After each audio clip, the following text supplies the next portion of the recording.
दोस्तों, आज की सबसे पहली और बड़ी खबर निकल कर आ रही है। शिक्षक पात्रता परीक्षा यानी कि टेट अब उम्र भर के लिए होगी मान्य। दोस्तों, केंद्र सरकार ने शिक्षक पात्रता परीक्षा यानी टेट को उम्र भर के लिए मान्य कर दिया है। अब तक टीईटी पास करने पर उम्मीदवार 7 वर्ष तक नौकरी के लिए पात्र होता था। इसके बाद उसे शिक्षक बनने के लिए दोबारा परीक्षा देनी पड़ती थी। एनसीटीई द्वारा नियमों में किया गया बदलाव केंद्र के साथ ही राज्यों में भी लागू होगा। केंद्र और राज्य एनसीटीई नियमों से टीटी करवाते हैं। केंद्र सरकार के लिए सीबीएसई और राज्य अपनी परीक्षा खुद करवाते हैं। National council for teacher education यानी एनसीटीई की पिछले दिनों हुई बैठक में टेट के नियमों में बदलाव को मंजूरी दी गई। सरकारी स्कूलों में शिक्षक बनने के लिए टेट पास करना अनिवार्य है। अब तक एक बार परीक्षा पास करने से सर्टिफिकेट के आधार पर 7 साल के अंदर सरकारी नौकरी के लिए आवेदन कर सकते थे। अब नए नियम के तहत एक बार परीक्षा पास करने पर उम्र भर के लिए पात्रता मिलेगी। सरकार के इस फैसले का सबसे अधिक लाभ महिलाओं को होगा। दरअसल शादी और बच्चों के चलते वे नौकरी छोड़ देती थी, अब दोबारा आसानी से नौकरी कर सकेंगी। खबर है, मिड डे मील योजना में बदलाव की तैयारी, बच्चों को मिलेगी नई सुविधा। दोस्तों, केंद्रीय शिक्षा मंत्रालय मिड डे मील योजना से जुड़े बदलाव के लिए तेजी से काम कर रहा है। सभी राज्यों से इस योजना को लेकर सुझाव मांगे गए हैं। शिक्षा मंत्रालय ने राज्यों के साथ मिड डे मील को लेकर यह चर्चा तब शुरू की है जब हाल ही में राष्ट्रीय शिक्षा नीति में स्कूली बच्चों को पौष्टिक नाश्ता भी उपलब्ध कराने की सिफारिश की गई है। आपको बता दें कि बच्चों को पोषण की कमी से नहीं जूझना होगा। केंद्र सरकार ने मिड डे मील योजना के द्वारा स्कूली बच्चों को नाश्ता उपलब्ध कराने की तैयारी तेज कर दी है।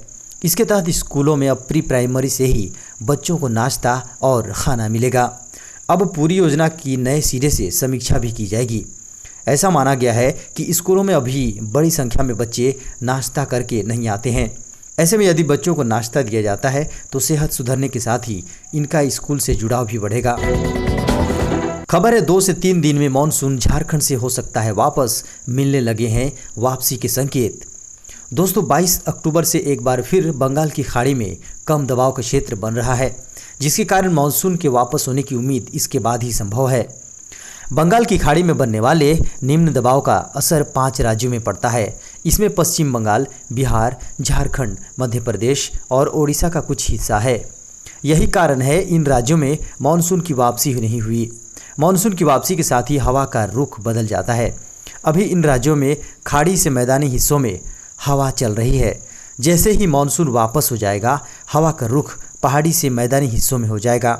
इससे पहाड़ से चलने वाली सर्द हवाएं भी आने लगेंगी।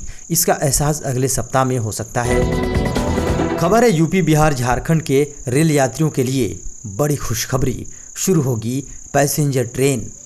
दोस्तों, बिहार, झारखंड और बंगाल में रहने वाले लोगों के लिए एक बड़ी खबर निकल कर आ रही है। प्राप्त खबरों के अनुसार रेलवे के यहाँ कुछ पैसेंजर ट्रेनों का परिचालन शुरू करने वाला है। साथ ही कुछ पैसेंजर ट्रेन को एक्सप्रेस में बदल कर चलाए जाने की संभावना है। इन ट्रेनों का भाड़ा भी बढ़ जाएगा। साथ ही साथ ट्रेनों के ठहराव भी कम किए जाएंगे। रेलवे द्वारा मिली जानकारी के मुताबिक इन ट्रेनों के किराए में बढ़ोतरी होगी। साथ ही ठहराव भी कम हो जाएंगे। बहुत जल्द इसके बारे में सूचना जारी किया जाएगा। मिली जानकारी के मुताबिक railway Gomoh Kharagpur MEMU, Kharagpur Gomoh MEMU, Gomoh Chakradharpur MEMU, Chakradharpur Gomoh MEMU ट्रेनों का परिचालन भी शुरू कर सकती है। इसकी तैयारी लगभग शुरू हो चुकी है और बहुत ही जल्द इसका ऐलान भी किया जा सकता है। खबर है, केंद्र सरकार ने दी सरकारी कर्मचारियों को बोनस देने की मंजूरी। दोस्तों, बेहद बड़ी खबर निकल कर आ रही है। केंद्र सरकार ने अपने कर्मचारियों के लिए 2019-20 के लिए उत्पादकता लिंक्ड बोनस और गैर उत्पादकता लिंक बोनस को मंजूरी दी है। बोनस की घोषणा से कुल 30,67,000 गैर राजपत्रित कर्मचारी लाभान्वित होंगे और इस पर 3,737 करोड़ रुपए का अतिरिक्त व्यय होगा। प्रधानमंत्री नरेंद्र मोदी की अध्यक्षता में बुधवार को केंद्रीय मंत्रिमंडल की बैठक में उक्त आशय के प्रस्ताव को मंजूरी दी गई है। केंद्रीय मंत्रिमंडल के फैसलों की जानकारी देते हुए केंद्रीय मंत्री प्रकाश जावड़ेकर ने कहा कि सरकार के केंद्रीय कर्मचारियों को दिए गए बोनस से बाजार में मांग बढ़ेगी और देश के मध्यम वर्ग के हाथ में पैसा आएगा। उन्होंने बताया कि सभी को एक बार में प्रत्यक्ष नकद हस्तांतरण व्यवस्था के तहत दशहरे से पहले बोनस मिल जाएगा। उन्होंने कहा कि उक्त फैसले से केंद्र सरकार के वाणिज्यिक संस्थानों के 17 लाख कर्मचारी लाभान्वित होंगे और इस पर 2,791 करोड़ रुपए खर्च होंगे।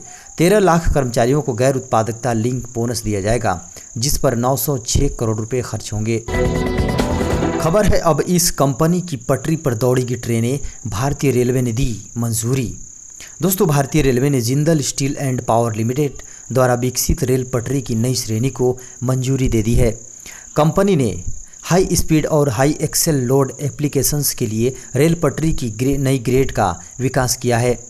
JSPL ने मंगलवार को जारी बयान में कहा कि वह सफलतापूर्वक 60E1175 heat treated HT rail पटरी का विकास करने वाली पहली और एकमात्र भारतीय विनिर्माता है।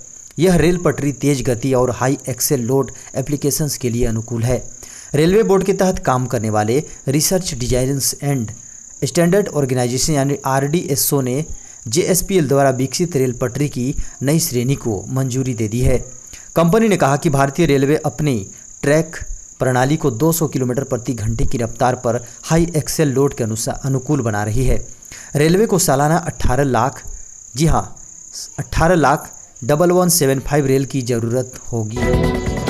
खबर है बेटियां अब शिक्षा से नहीं रहेंगी वंचित, सरकार की महत्वाकांक्षी बालिका समृद्धि योजना दे रही है स्कॉलरशिप। दोस्तों, बेटियों के सर्वांगीण विकास हेतु केंद्र और राज्य सरकार निरंतर विभिन्न प्रकार की योजनाएं चलाती रहती हैं। बालिकाओं के जन्म और शिक्षा का समर्थन करने के लिए ऐसी ही एक पहल करते हुए वर्ष 1997 में सरकार द्वारा बालिका समृद्धि योजना शुरू की गई थी। इस योजना के तहत सरकार द्वारा बालिका के जन्म से लेकर उसकी शिक्षा तक मदद की जाती है। योजना के अंतर्गत शहरी और ग्रामीण क्षेत्र में बेटी के पैदा होने पर मां को प्रसव के बाद 500 रुपये दिए जाते हैं। वहीं स्कूलिंग के दौरान बालिका को हर साल छात्रवृत्ति भी दी जाती है। बालिका समृद्धि योजना को एक खास उद्देश्य के साथ शुरू किया गया था। इसके तहत मां को बच्चियों के प्रति परिवार, समाज और समुदाय के खराब व्यवहार में बदलाव लाना था। इसके अलावा इस योजना का उद्देश्य विद्यालयों में बालिकाओं के एडमिशन को बढ़ावा देना और उनकी पढ़ाई को लगातार बनाए रखना भी है। इसके साथ ही जब तक बालिका कानूनी रूप से शादी के लिए बालिग नहीं हो जाती, तब तक उसका पालन पोषण करना भी अहम उद्देश्य है। खबर है मोदी सरकार देगी आम आदमी को राहत, चुनिंदा लोन पर ब्याज माफ करने के लिए तैयार। दोस्तों, प्रधानमंत्री नरेंद्र मोदी की अध्यक्षता में हुई कैबिनेट कमेटी और इकोनॉमिक अफेयर्स की बैठक में चुनिंदा लोन पर ब्याज माफी को लेकर सहमति बन गई है। सूत्रों की माने तो अभी केंद्र सरकार इसकी घोषणा नहीं करेगी, क्योंकि यह मामले अभी सुप्रीम कोर्ट के पास लंबित है। आपको बता दें कि कोरोना महामारी के दौरान लोगों को राहत देते हुए रिजर्व बैंक की ओर से लोन मोरेटोरियम की पेशकश की गई थी। मार्च से लेकर अगस्त तक लोगों ने लोन मोरेटोरियम योजना का लाभ लिया था, लेकिन बैंक अब बकाया राशि पर अतिरिक्त ब्याज के ऊपर ब्याज लगा रहे हैं। लोगों की शिकायत के बाद ये मामला फिलहाल सुप्रीम कोर्ट में चल रहा है। सूत्रों के मुताबिक CCEA की बैठक में लोन पर ब्याज माफ़ी की मंजूरी मिल गई है। केवल चुनिंदा लोन पर ही ब्याज माफ़ी को मंजूरी मिली है। 2 करोड़ रुपए तक के लोन लेने वाले लोगों को इसका फ़ायदा मिलेगा। आपको बता दें कि सरकार ब्याज पर ब्याज का एक्स ग्रेटिया पेमेंट करेगी। 2 करोड़ रुपए तक के लोन की EMI पर ब्याज माफ़ करने का प्रस्ताव है। दोस्तों, किसानों के लिए एक बड़ी खबर निकल कर आ रही है। अब सरकार ने जारी किए खेती से जुड़े ये नियम। दोस्तों, सरकार ने कॉन्ट्रैक्ट फार्मिंग के कानून से जुड़े विवाद के समाधान के लिए नियम और प्रक्रिया जारी कर दी है। हाल में farmers agreement on price insurance and farm services act 2020 को लागू किया गया है। आपको बता दें कि पंजाब, हरियाणा और पश्चिमी उत्तर प्रदेश के कुछ हिस्सों में किसान इस कृषि कानून के खिलाफ आंदोलन कर रहे हैं, जिसका उद्देश्य किसानों को उनकी फसल खराब होने की सुनिश्चित मूल्य की गारंटी देना है। किसानों को डर है कि कॉन्ट्रैक्ट फार्मिंग कानून किसी भी विवाद के मामले में बड़े कॉरपोरेट और कंपनियों का पक्ष लेगा, क्योंकि विवाद होने पर किसानों को कोर्ट जाने का अधिकार छीन लिया गया है।